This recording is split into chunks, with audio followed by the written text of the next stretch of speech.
the way, I want to give you a quick heads up. The Lincoln National Forest, on another note, in southern New Mexico has lifted fire restrictions that happened at 8 this morning. That's good news. We did see some rain over New Mexico, especially in Albuquerque this morning. Well, it's good to see things are improving, but of course you mentioned earlier in the newscast, we are still in really bad drought across the state, so that gives you an idea of just how much rainfall we need across the state. But the good news is we are moving into the right direction. Lots of clear skies 3 hours ago in Taos, but as we put this into motion, the clouds do start to bubble up, and the northern high terrain is going to be one of those great locations to pick up a few more showers and storms throughout the afternoon as we get a little bit of that daytime heating with that moisture that we have around as well. Metro's starting to see more cloud cover too, especially popping up over the Sandias. Right now, 78 degrees the current temperature with a variable wind at 5 miles per hour. Temperatures across the north mainly in the 70s and 80s, 78 in Las Vegas and Los Alamos, 81 in Santa Fe. Down to the south, well, actually a little bit cooler in a few locations here. We're only at 77 in Roswell and Carlsbad, 75 in TRC, 72 in Silver City, and 77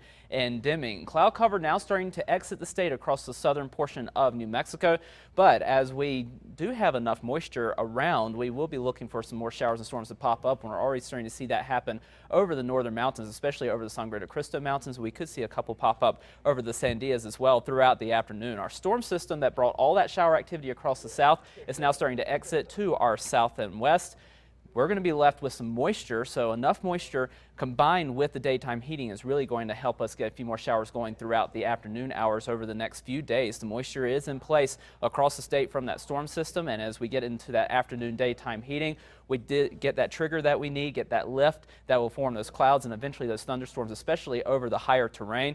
And especially later in the weekend, we will watch some of these storms to try to move into the metro, but especially for today, we're not going to see that as much as the steering flow will be a little bit weaker. So any showers and storms that form over the higher terrain will be sticking there throughout the afternoon hours and could lead to a little bit of flash flooding, especially in some of those burn scars that we still have over the northern mountains. You can see those will be the favored locations to pick up some of that shower and storm activity today and then into tomorrow. A little bit more widespread showers and storm activity, still scattered, but mainly across the northern 2/3 of the state, while the south continues to get a break from all that rainfall that they've already seen throughout the week. And they've already seen up to around 4 to 4.5 inches in a few locations across the south, so they could certainly do with a little drying out before another round of showers and storms come into their direction. Southern Colorado highs into the 80s for this afternoon, and we continue with the storm chances through the weekend as temperatures eventually warm up into early next week. Over the northwest, afternoon clouds and storms around with highs into the upper 80s to low 90s. We keep that shower and storm chance going through at least early next week before pulling those chances back a little bit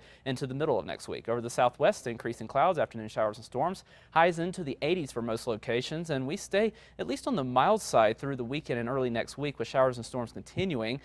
Into the southeast, we're looking for partly sunny skies. Isolated showers and storms will be a possibility, but you will not be the favored location not only today but through at least the next 7 days as things start to dry out and afternoon highs warm back to the mid-90s. Over the northeast, afternoon showers and storms a good possibility. Highs into the 80s for this afternoon. We keep that shower and storm chance going through the weekend into early next week before isolated chances through the middle of next week. Over the northern mountains, mostly cloudy with afternoon showers and storms. Highs into the 70s and 80s. Showers and storms continue through the weekend before pulling back those chances early next week. Over the east mountains, a mix of sun and clouds. Scattered afternoon showers and storms a possibility. We could see a storm pass through the metro this afternoon, but we'll have better chances moving into the upcoming weekend as the steering flow improves a little bit and then starting to dry out and heat back up into the middle of next week. And of course, more updates throughout the afternoon. Just check me out on Twitter at KRQE John. All right, John, thank you. Have you ever done the Harlem Shake?